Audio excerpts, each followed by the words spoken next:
विद्यार्थियों, आज का हमारा यह वीडियो है कक्षा 12वीं के लिए।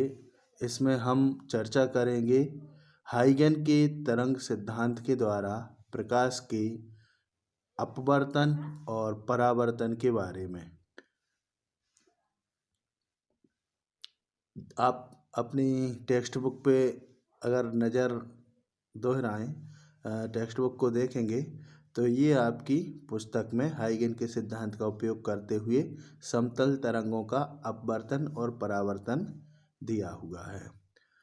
तो सबसे पहले हम अपवर्तन के लिए दो चित्रों का उपयोग करेंगे, जिसमें पहला चित्र यहाँ पर सघन माध्यम से विरल माध्यम के लिए, ये है दूसरा, ये वाला जो है नीचे वाला, ये एक और एक ये ऊपर वाला, ऐसा देख रहे हैं आप।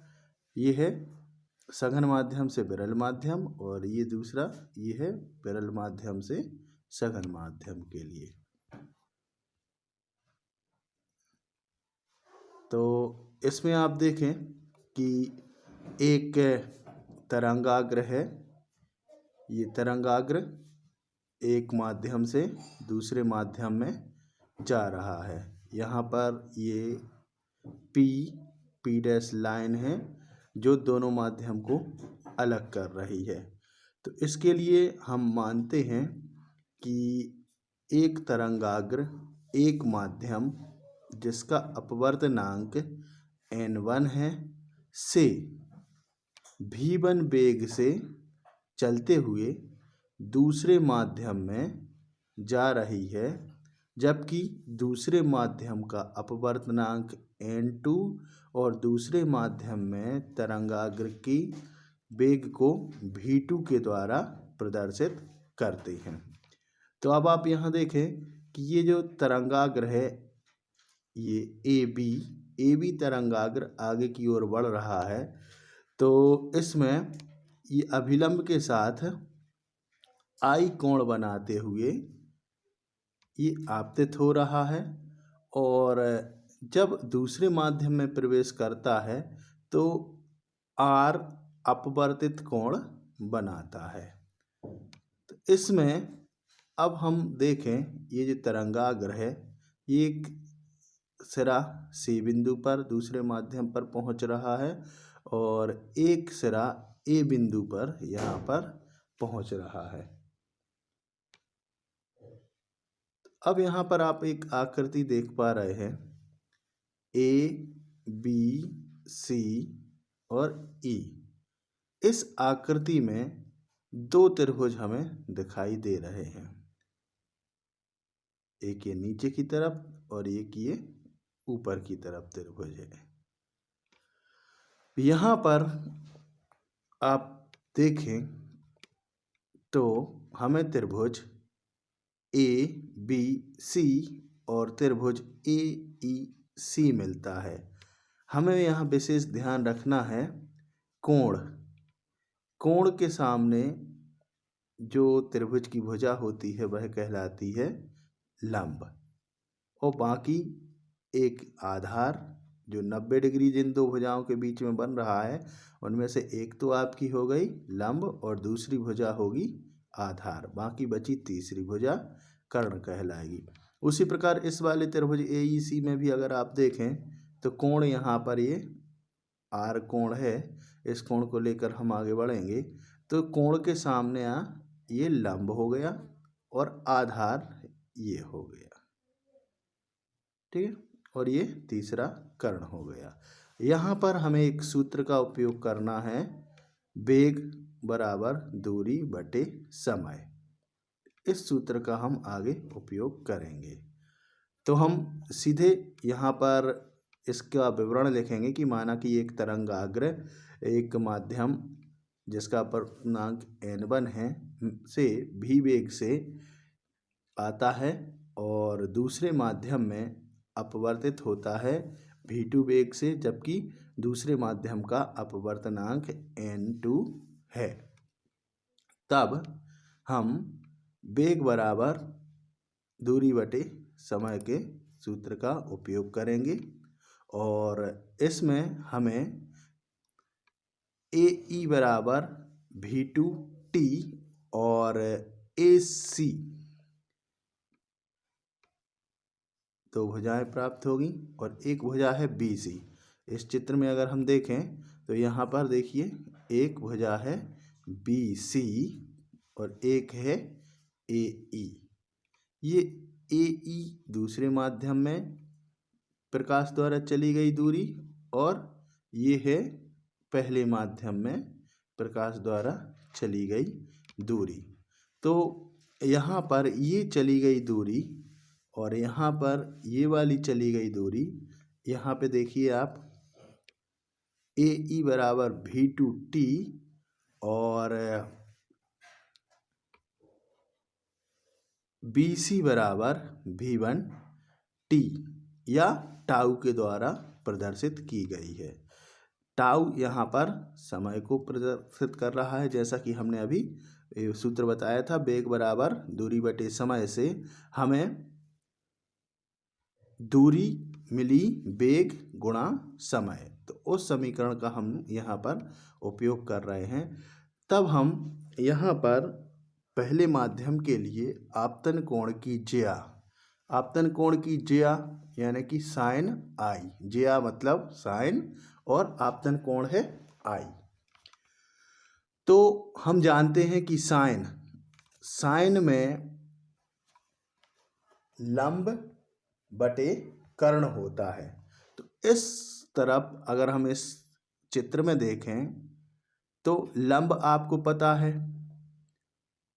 और कर्ण आपको ये पता है, तो लंब बटे कर्ण। तो यहाँ पर आपका ये देखिए BC बटे AC। अब BC का मान हम पहले ही वेग बराबर दूरी बटे समय से निकाल चुके हैं, V1 टाउ और AC ये आपका। तो इस प्रकार हमें समीकरण 1 यहाँ पर प्राप्त हुआ। इसी प्रकार हम दूसरे त्रिभुज में अगर हम देखें इसमें तो R अपवर्तन कोण है, तो यहाँ पे भी हम साइन की प्रॉपर्टी लगाएंगे। तो साइन R बराबर आपका AE बटे AC प्राप्त होगा। तो इस प्रकार साइन R बराबर AE बटे AC हमें मिलता है और AE का मान है आपका V2 टाउ। तो समीकरण 2 हमें प्राप्त हो जाता है। ठीक है, अब हम समीकरण 1 में समीकरण 2 से भाग दे देते हैं। तो यहाँ पर आप लिखेंगे समीकरण 1 में समीकरण 2 से भाग देने पर तो इस तरफ आपका साइन आई बटे साइन R और दूसरी तरफ रहेगा V1 टाउ बटे AC और इस पूरे के बटे में V2 टाउ बटे AC। AC से AC आपके कैंसिल हो जाएंगे तो आपको मिल जाएगा यहाँ पर साइन आई बटे साइन R बराबर V1 टाउ बटे V2 टाउ और टाउ से A भी कैंसिल हो जाएंगे तो सिर्फ आपका राइट हैंड साइड बचेगा V1 बटे V2। तो हमें ये वाला समीकरण 3 प्राप्त हो जाएगा। अब हम यहाँ पर अपवर्तनांक की प्रॉपर्टी का उपयोग करेंगे। तो हमें मालूम है कि अपवर्तनांक जैसे प्रथम माध्यम में अपवर्तनांक है तो वह होगा निर्वात में प्रकाश का वेग बटे पहले माध्यम में, जिस भी माध्यम में प्रकाश गमन करके आ रहा है उसमें प्रकाश का वेग, तो इन दोनों का अनुपात यानी N1 बराबर C बटे V1। इसी प्रकार से दूसरे माध्यम का अपवर्तनांक हमें ज्ञात करना है।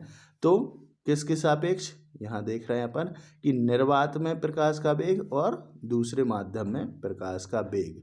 तो इस वाले समीकरण से हमें V1 का मान मिल जाएगा और दूसरे समीकरण से मिल जाएगा हमें V2 का मान। तो यहाँ V1 बराबर N हो जाएगा C बटे N1 और ये V2 बराबर मिल जाएगा हमें N बटे C बटे N2। V2 बराबर C बटे N2 मिल जाएगा। तो ये दोनों V1 और V2 के मान हम यहाँ पर समीकरण 3 में रख देंगे। तो तो समीकरण 3 को जब हम हल करेंगे ये दोनों मान रख कर, तो हमें साइन आई बटे साइन आर के बराबर में मिल जाएगा n2 बटे n1। ये देखें, हमें n2 बटे n1 मिल जाएगा। तो उससे फिर हम त्रियक गुणा करके n1 साइन आई बराबर n2 साइन आर, ये समीकरण प्राप्त होगा हमें। और यही जो समीकरण है यह स्नेल का अपवर्तन संबंधी नियम है, क्योंकि हम अपवर्त एक माध्यम के सापेक्ष दूसरे माध्यम के अपवर्तनांक को n1 बटे n2 के द्वारा लिखते हैं। तो अगर हम इसको स्नेल के सूत्र, जैसा कि अभी हमने किरण प्रकाश की में पढ़ा था, उस रूप में ले जाएंगे तो साइन आई बटे साइन आर बराबर n2 बटे n1, अर्थात दूसरे माध्यम के सापेक्ष प्रथम माध्यम का अपवर्तनांक हो जाता है ये। ठीक है, तो इस प्रकार हम अपवर्तन के लिए तरंग के द्वारा सिद्ध कर देते हैं, या स्नेल का नियम हम यहाँ पर ज्ञात कर लेते हैं। ठीक है, यदि हम अब यहाँ पर तरंग दैर्घ्य और बता दें, तरंग दैर्घ्य मतलब तरंग के द्वारा एक चक्र में तय की जाने वाली दूरी, जो तरंग दैर्घ्य के नाम से जानते हैं हम, उसको हम और इंट्रोड्यूस कर दें तो हमें ये वाले समीकरण प्राप्त हो जाएंगे। यहाँ मुख्य बात यह है कि जब तरंग सघन माध्यम में अपवर्तित होती है तो संचरण की चाल कम हो जाती है। यानी हम जानते हैं कि जब प्रकाश निर्वात में गमन कर रहा है तो वह उसका वेग अधिकतम होता है। निर्वात के बाद जब हम वायु की बात करें तो वायु में थोड़ा सा कम हो जाता है, और जल में थोड़ा और कम, कांच में और भी थोड़ा कम होता जाएगा। जैसे जैसे माध्यम की सघनता बढ़ती जाती है तो प्रकाश की चाल थोड़ी कम होती जाती है। इसी कारण यहाँ पर जो चित्र दिख रहा है हमें, इसमें हम देख पा रहे हैं कि सघन माध्यम में प्रकाश की चाल कम हो जाने के कारण प्रकाश अभिलंब की ओर झुक जा रहा है। इसके विपरीत अगर हम इसको देखें, यहाँ पे चित्र में आप देख रहे हैं कि जब प्रकाश सघन माध्यम से विरल माध्यम में जाता है तो देखिए विरल माध्यम में प्रकाश का वेग बढ़ जाता है, और प्रकाश का वेग बढ़ जाने के कारण तरंग अभिलंब से दूर की ओर हट जाती है। यहाँ देखें, अगर साइन आई बराबर, या आई यहाँ पर जो आई के साथ सी उपयोग किया गया है, इसे क्रांतिक कोण कहा गया है। यहाँ देखें, यह वह स्थिति है जब तरंग सघन माध्यम से विरल माध्यम में जाती है तो जैसे जैसे आपतन कोण का मान बढ़ता जाता है उसके साथ ही अपवर्तन कोण का मान भी परिवर्तित होता जाता है।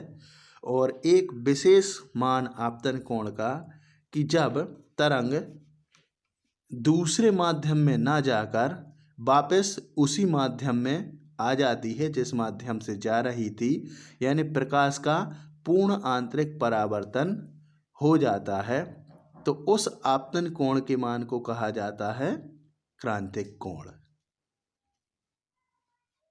इस अवस्था में जो प्रकाश किरण आपतित हो रही है और जो परावर्तित हो रही है, दोनों ही किरणों के या दोनों ही तरंगों के लिए कोण के मान समान हो जाएंगे। अब यहाँ देखें आप, n1 साइन आई बराबर n2 साइन आर जब हमें कोण प्राप्त हो रहा है और I जो है वह IC हो जाता है, तो साइन R 90 डिग्री हो जाता है। और साइन 90 का मान हम जानते हैं होता है 1, है ना। तो हमें प्राप्त हो जाता है साइन IC बराबर N2/N1, जो यहाँ पर आपको ये देखिए, यदि I बराबर IC यानी आपतन कोण का मान क्रांतिक कोण के बराबर होता है तो अपवर्तन कोण 90 डिग्री हो जाता है, और इस स्थिति में साइन 90 1, ठीक है, यानी कि प्रकाश का अब पूर्ण आंतरिक परावर्तन